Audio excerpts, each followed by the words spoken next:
440.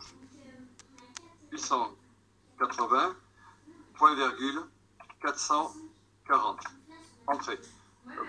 Ah, je ne dois pas être en millimètres. Ah, voilà. Après, la hauteur, elle est de 800. Et 800. Donc là, c'est le volume de ma commode. Là, les épaisseurs des panneaux, je vais les faire en 19 mm plaqué, ça va faire 20. Donc ici, je vais faire mon premier panneau de côté, P au clavier, et là, je vais faire une copie de cette surface-là, donc je fais pousser, mais en enfonçant la touche contrôle. Du coup, ça m'a fait une deuxième surface ici à 20 mm, entrée, de manière à créer mon panneau de côté. Là, maintenant, je vais le créer, le composant, avec une fenêtre de gauche à droite. Je rappelle que si je fais une fenêtre de droite à gauche, je sélectionne tout ce qui est à l'intérieur de la fenêtre, plus ce qui touche la fenêtre, alors qu'une fenêtre de gauche à droite me permet de sélectionner tout ce qui est à l'intérieur de la fenêtre et uniquement et exclusivement ce qui est à l'intérieur de la fenêtre. J'appelle la boîte de dialogue pour créer le composant qui est un raccourci clavier de Windows de SketchUp, c'est la lettre G. Une fois que j'ai cliqué sur la lettre G, j'ai ici créé un composant, et là, je l'appelle donc côté. Côté V, puisque c'est le côté vertical. Je rappelle que quand on est en train de créer un composant, toujours vérifier que ici, ce soit bien coché. Sinon, votre composant ne sera pas créé, ou il sera créé mais pas mis en place. Voilà. Donc là, maintenant, je viens de créer mon composant qui s'appelle côté. Et si je double-clique maintenant dessus, voilà, je fais affichage, modifie. Je masque le reste du composant pour voir uniquement mon panneau de côté. Là, j'ai bien un composant avec un panneau qui est ici. Voilà, ça c'est le panneau de côté. Voilà. Vous pouvez remarquer qu'ici, au niveau de la couleur, on a un bleu. En fait, ce qui s'est passé quand on fait une copie comme ça, quand on fait un poussé en enfonçant la touche contrôle, eh bien, il inverse la face. C'est-à-dire que cette face-là, elle est devenue l'inverse. C'est pas très grave en soi hein, dans SketchUp, parce que du coup, quand on va mettre la matière se mettra dessus. Que l'on ait la peau dans un sens ou dans l'autre, ça n'a aucune importance. Là, par exemple, si je zoome et que je rentre à l'intérieur de ce volume, là, je ne vois pas, eh bien, on va voir que à l'intérieur de la pièce, ici, si je rentre à l'intérieur de la pièce, voilà, là je suis à l'intérieur de mon volume, vous voyez que l'intérieur du volume est bleu. Voilà, donc ça c'est le volume les faces intérieures des volumes sont bleues. Ça peut poser des problèmes sur certains exports, c'est-à-dire que si vous exportez ce modèle dans un autre logiciel, pour faire un rendu par exemple, eh bien du coup lui il va pas accepter le fait que cette surface soit inversée. Donc dans ce cas-là, quand on s'en rend compte, si vous savez que vous allez après l'exporter sur un autre logiciel, il suffit d'inverser les faces, et cette face-là est inversée, le bleu qui était à l'extérieur devient à l'intérieur, et là nous sommes vraiment sur les bonnes faces. Voilà. On a fait le montant gauche, maintenant on va faire le montant droit. Donc je prends cette partie-là, Move au clavier, et j'enfonce la touche contrôle, donc Move c'est la lettre M au clavier, et je viens cliquer ici. Voilà, donc là maintenant j'ai mes deux côtés, seulement j'ai un problème de symétrie, c'est-à-dire que si je fais sur ce côté ici, je fais un trait, une ligne comme ça, là on voit que la ligne elle est mal orientée, c'est-à-dire que ce panneau-là, j'aimerais bien que la face soit orientée extérieure. Donc je clique sur cet élément-là. En fait, là, j'ai ma surface de... Je fais comme ça pour supprimer. Bon, là, c'est la surface qu'il y avait tout à l'heure. Je la supprime. Là, ici, j'ai mon composant. Voilà. Je rentre à l'intérieur de mon composant et on voit que le trait se trouve de ce côté. Voilà. En sélectionnant le composant, juste le sélectionnant, donc avec un seul clic, je sélectionne le composant, je fais un clic droit et je le retourne le long de l'axe rouge, puisque c'est l'axe rouge qui a entre les deux côtés. Du coup, maintenant ma face est bien orientée.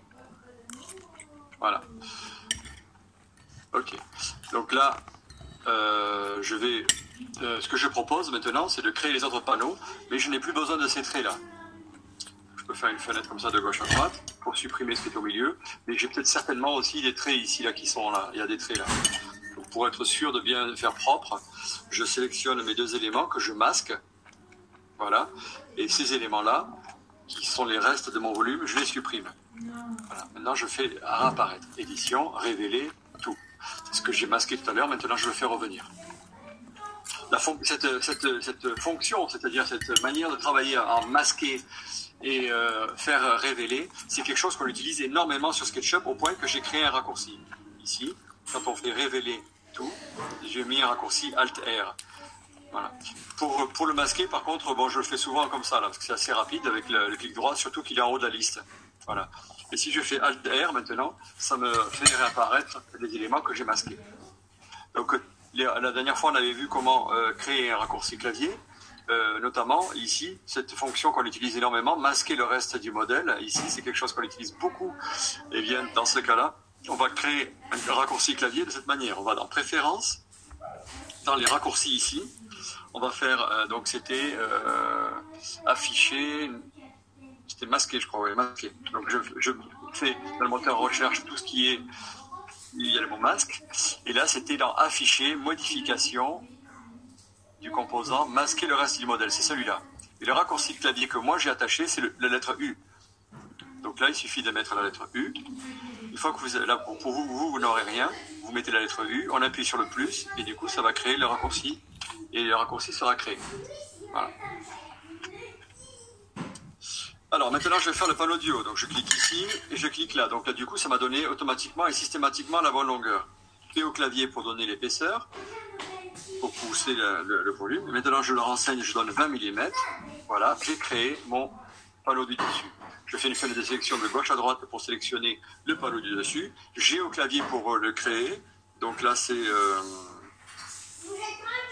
panneau horizontal. Voilà. Ça fait partie des panneaux horizontaux. Voilà. Et sur ma commode, ici, je vais avoir 1, 2, 3, 4, 5. Donc il y a 1, 2, 3, 4, 5. Il y a 5 niveaux. Alors, je vais utiliser une fonction de division ou de multiplication. Là, en l'occurrence, je vais utiliser la fonction de division avec M. M, c'est pour multiplier, pour me déplacer, move. Je prends cette partie-là parce que ça va, la partie basse de l'angle, puisque je vais arriver ici en bas. Donc, je prends bien la bonne partie. J'enfonce la touche CTRL et je lâche pour pouvoir faire une copie. Je clique ici en bas. Et avant de faire quoi que ce soit d'autre, j'écris au clavier divisé par 5, entrée. Maintenant, j'ai fait ma division par 5 ici. Voilà. Je vois que ici j'ai mon temps intermédiaire. Donc je vais créer mon montant intermédiaire qui va être pile au milieu, ici au milieu. Donc je vais le créer ici. Voilà, je vais donner une dimension au hasard. Je vois que le premier chiffre n'est pas bon, mais le deuxième il est bon. Donc je mets 20 mm pour modifier uniquement le premier. Et maintenant, je fais P au clavier pour pousser de là à là. Ce qui me permet d'avoir mon montant intermédiaire à la bonne dimension. Fenêtre de gauche à droite pour sélectionner le montant intermédiaire, le petit intermédiaire. G. Et je crée mon petit montant intermédiaire. Maintenant, je veux le placer ici, pile au milieu. Alors, je fais M au clavier, et là, je vois que j'ai un accrochage ici. L'accrochage qui se fait vers le milieu. C'est super pratique parce que du coup, je peux m'accrocher au milieu ici. J'ai plus qu'à venir m'accrocher au milieu du composant du haut, qui est ici. Et ça y est, ma pièce est bien au milieu. Je vois que je n'ai pas d'autre montant intermédiaire ici. Et par contre, là, j'en ai un montant intermédiaire qui fait 2 valeurs, là. Donc, je vais prendre celui-là. Voilà. Celui-là, en fait, il est beaucoup trop grand, celui-là. Alors, je vais le rendre unique. Et je vais le raccourcir. Double-clic. P au clavier. Alors le raccourci clavier, le U, il est là, hein, vous voyez. Et je le raccourcis. Je ne donne pas la longueur pour l'instant. Vous allez comprendre tout à l'heure pourquoi. Parce qu'en fait, je vais demander à SketchUp qu'il me fasse la division par 3. Je peux prendre la calculette, mais SketchUp, il va le faire tout seul. Celui-là, comme il existe déjà, je vais le prendre. Il a déjà une épaisseur. Je fais CTRL pour faire une copie. Et je le place ici. Je le place au pif pour l'instant. Clic droit. Et je le rends unique, de manière à ce que, ici, quand je vais l'éditer, je fais P au clavier, puis je vais allonger cette partie-là. Je fais apparaître U, le reste du modèle. C'est mon raccourci clavier que j'ai créé. Et je viens m'accrocher sur cette arête. Du coup, maintenant, ce composant-là est à la bonne valeur. Voilà. Pour faire ma division, maintenant, je le prends, je fais M au clavier pour me déplacer, et je le mets à l'intérieur du montant. Donc là, en fait, à cet endroit-là, on a 2 composants l'un dans l'autre. Et vous allez comprendre pourquoi tout à l'heure. Maintenant que je l'ai sélectionné, je vais le déplacer jusqu'ici, à l'opposé, et après je ferai une division. Donc M au clavier, je sélectionne cette arête, le côté gauche, CTRL, parce que là, ici, je m'accroche sur le côté gauche, et je fais diviser par 3, et maintenant, j'ai mes divisions qui sont parfaites. Vous comprenez pourquoi est-ce que j'ai mis le montant exactement sur l'autre. Maintenant, celui-là de composant, je n'ai plus besoin, donc je fais une fenêtre de gauche à droite pour le sélectionner, je le supprime. je fais pareil ici, une fenêtre de gauche à droite et je le supprime. D'où l'intérêt de faire des fenêtres de gauche à droite. Si j'avais fait une fenêtre de droite à gauche, non seulement j'aurais sélectionné mon composant là, mais aussi les autres composants qui font la fenêtre.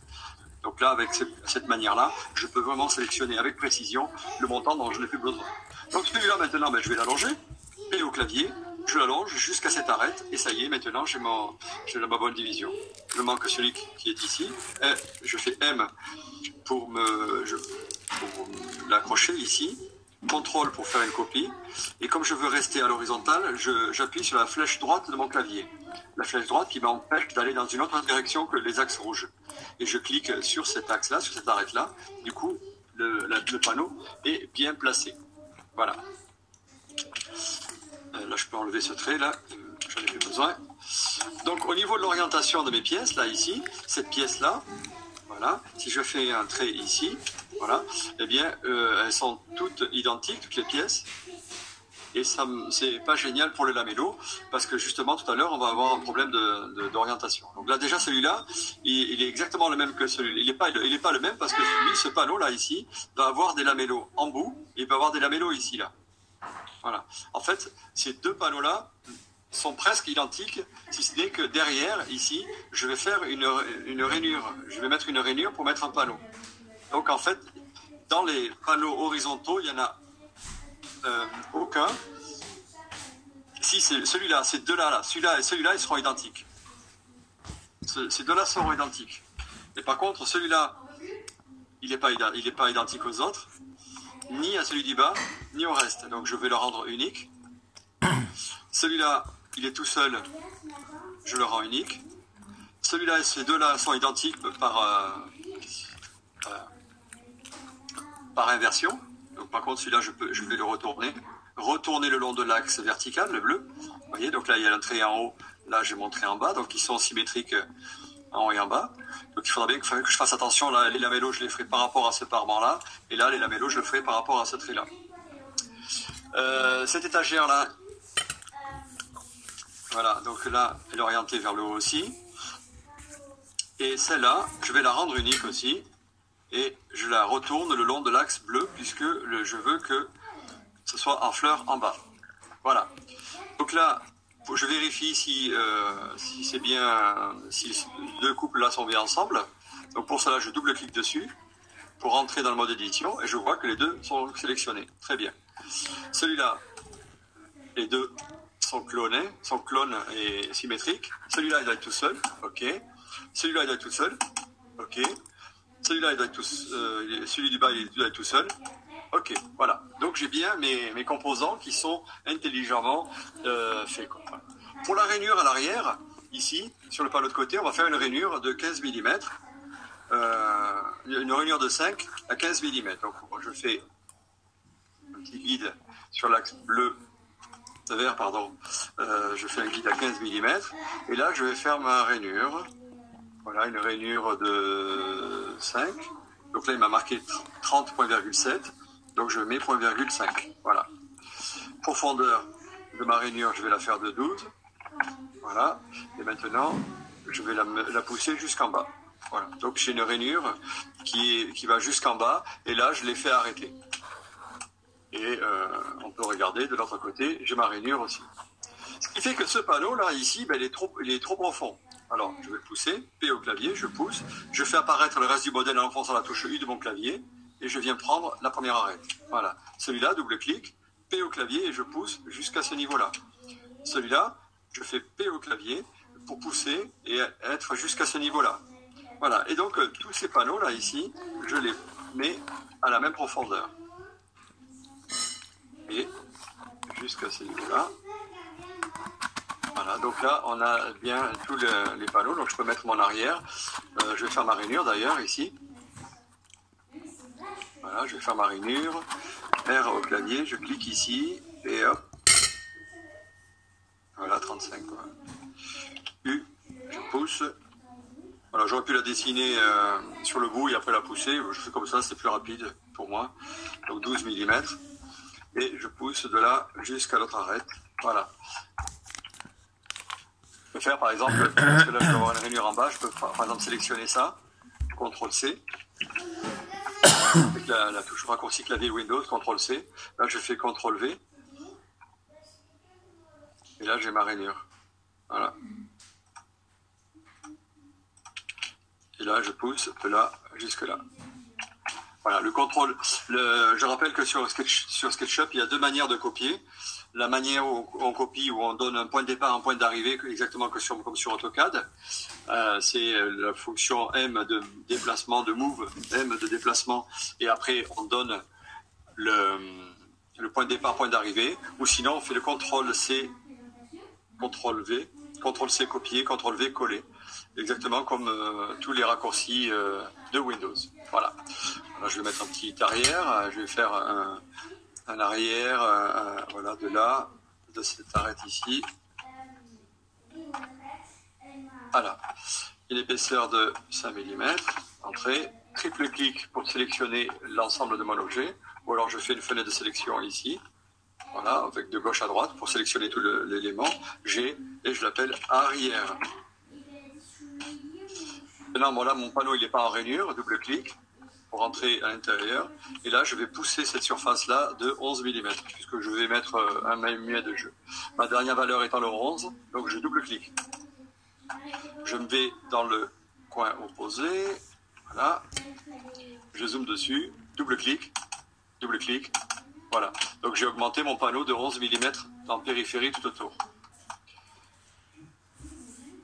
Voilà pour ceux qui font la commode, je vous laisse aller jusque là et au niveau des façades, vous faites donc les façades de cette manière-là. Donc là vous cliquez, après double clic pour sélectionner le rectangle que vous voulez faire.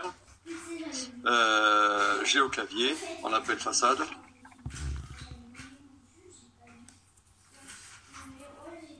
Voilà, je vois. Et pour donner l'épaisseur, après on double clic dedans. Et après, on donne l'épaisseur. P, je sais pas, 22 mm par exemple. Voilà ma façade de tiroir qui est faite. Pour le tiroir, le reste du tiroir, on verra ça un peu plus tard. Est-ce que vous avez des questions? Tu m'entends? Oui. Oui, je vais. Le deuxième panneau, en partant du haut,